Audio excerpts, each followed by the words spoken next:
Perseteruan dagang antara China dan Kanada semakin panas. Kanada disinyalir tengah bersiap untuk mengenakan tarif tambahan pada lebih banyak produk China termasuk baterai, semikonduktor, dan mineral penting terlepas dari permintaan konsultasi dari Beijing di Organisasi Perdagangan Dunia atau WTO. Pengamat China mengecam langkah beresiko Kanada yang mengikuti jejak Amerika Serikat AS dengan mengatakan hal itu menunjukkan bahwa kebijakan perdagangannya semakin tidak bersahabat. Eskalasi ketegangan ekonomi antara Ottawa dengan ekonomi terbesar kedua di dunia itu kemungkinan akan menimbulkan tindakan balasan dari China.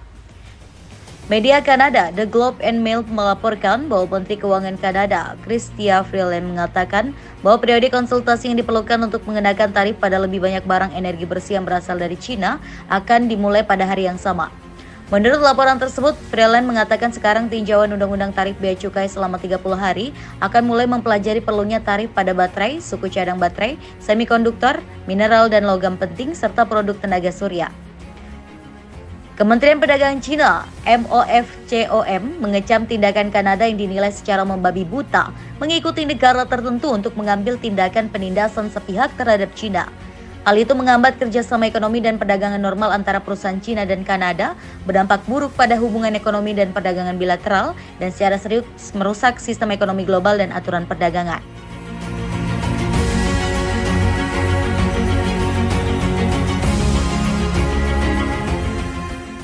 Sementara peneliti senior dari Center for China and Globalization, He Weiwen, menilai tindakan Kanada memperluas tarif pada lebih banyak produk China tidak mengherankan. Dia menilai Kanada mengikuti jejak AS melarang produk energi baru China sambil membangun rantai industri dan pasokan baru yang mengecualikan negara itu dengan alasan keamanan nasional. Ia memproyeksikan bahwa Kanada akan mengenakan tarif tambahan pada barang-barang China termasuk baterai, semikonduktor, dan mineral penting setelah peninjauan 30 hari, meskipun tarif pajak mungkin sedikit disesuaikan.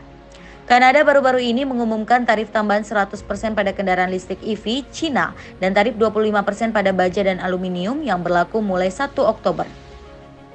China telah mengajukan permintaan konsultasi kepada Kanada di WTO mengenai rencana tersebut.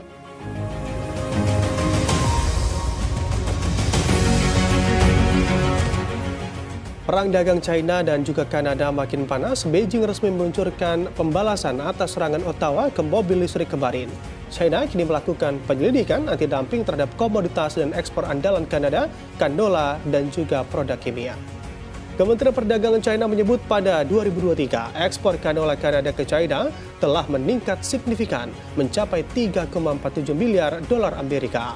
Namun harga terus turun dan merugikan petani lokal, di mana China pun menegaskan akan mengambil langkah untuk mempertahankan hak dan kepentingan yang sah dari perusahaan-perusahaannya. Sebelumnya, Kanada mengumumkan akan menjatuhkan tarif bea masuk impor mobil listrik dari China hingga 100%. Selain mobil listrik, Kanada juga mengenakan tarif 25% pada baja dan aluminium China. Di masa mendatang, Kanada kemungkinan akan terus mengikuti jejak AS untuk mengenakan tarif yang lebih tinggi pada sejumlah besar produk China. Namun dia mengingatkan bahwa tindakan Kanada tersebut kemungkinan akan menimbulkan tindakan balasan dari China. Di bagian lain, Lee menilai langkah Kanada yang mengikuti kemauan Washington menunjukkan bahwa negara itu secara bertahap kehilangan otonomi strategisnya. Sehari menjelang pengumuman Kanada tentang tarif tambahan pada kendaraan listrik China dan produk lainnya, Penasehat Keamanan Nasional AS Jake Sullivan melakukan perjalanan ke negara itu, di mana dia bertemu dengan Perdana Menteri Kanada Justin Trudeau dan menyampaikan pidato pada pertemuan kabinet tahunan Kanada.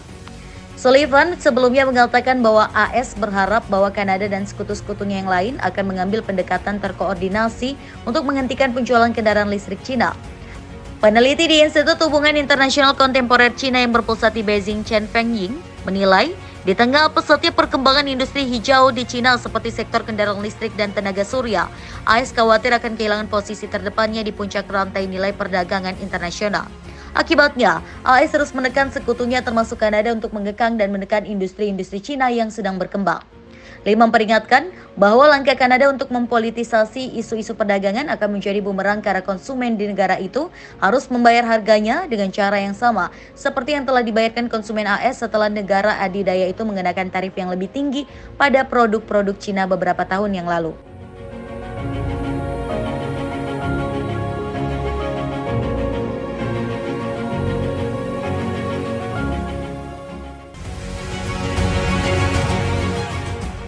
Perdagangan antara China dan Kanada telah turun 0,5% tahun ke tahun dalam 8 bulan pertama tahun 2024 menjadi 57,66 miliar US dollar.